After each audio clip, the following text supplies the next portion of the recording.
वरती शिवराई होण आणि राजमुद्रा हे पूर्वी त्या ठिकाणी ठेवल्या व्हायच्या.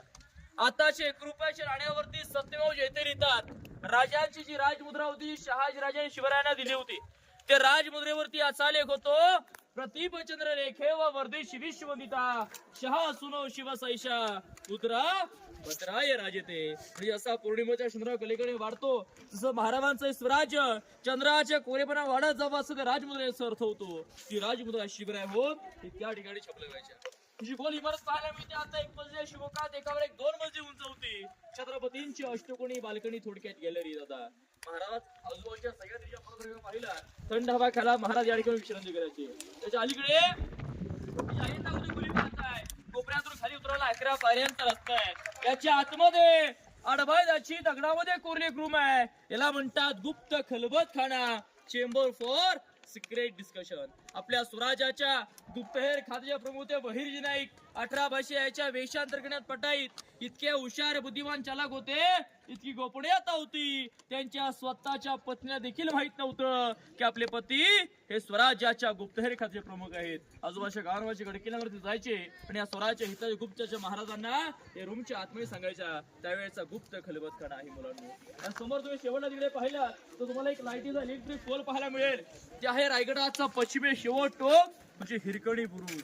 मुलं तुम्ही सर्वांनी हिरकणीची स्टोरी कविता ऐकून वाचून माहिती असेल, जी हिरा गवळण दूध विकण्यासाठी किल्ल्यावरती आली.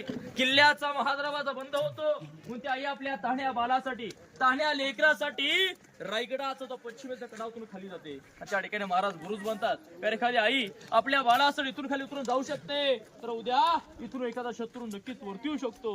ते ओळखून महाराज बुरुज बांधला आणि त्या बुरुजाला नाव दिलं हिरकणी बुरुज. ज्या गावात हिरा गाव राहायची, गावाचं नाव वालसुरे, गावाचं नामकरण महाराज हिरकणीवाडी केलं. त्या मातेला दरबारात आणलं गेलं, साडी चलून सत्कार केला आणि मानाने पालखीमध्ये बसून त्या माताला घरी सोडलं. मुलांनो, तेव्हाची पालखी म्हणजे आताची लाल दिवसची गाडी एवढा मान त्या पालखीला असायचा, पण तो मान त्यावेळेस हिरकणीच मिळवता बघा. ते हिरकणीची पूर्ण स्टोरी एका कवितेने ऐकून लक्ष असू द्या. हिरकणीची कविता अशी आहे, या रायगडावर राजधानी ती, रायगडावर राजधानी ती होती शिव छत्रपतींची.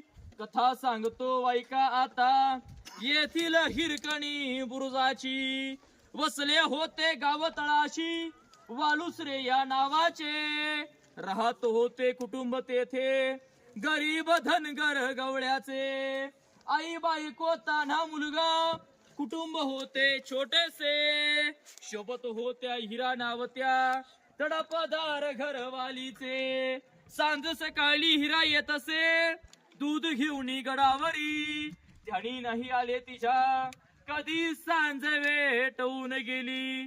सूर्यदेव मावळतीला झाले बंद गडाचे दरवाजे, हिरा म्हणाली मनात भ्याली घरी तहाने बाळ माझे. गडकऱ्यांना करी मिळवणी गडकरी खाली जाऊ द्या मला, गडकरी म्हणती नाही आज्ञा शिवरायांची आम्हाला. बाळाची आठवण झाली माया माऊली वेडी पिशी, कडा उतरुणी धावत जाऊनी बाळाला ती घी कुशी. आतून हे धाडस पाहुणी महाराज स्तंभित झाले, हिरास साडी चोळी देऊनी प्रेमे सन्मानित केले.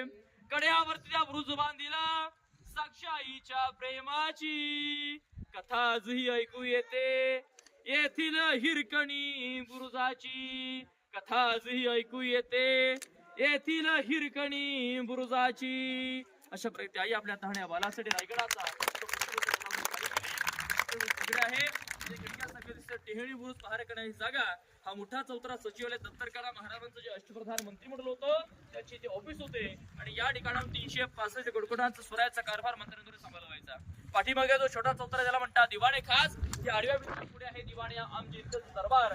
त्या काळामध्ये खास लोकांच्या बेडीगिरी महाराजांची पूर्वी इथे व्हायच्या. आता आपण महाराजांचा दरबार पाहू. तिथे आपल्या महाराजांचा 350 वर्षापूर्वी राज्याभिषेक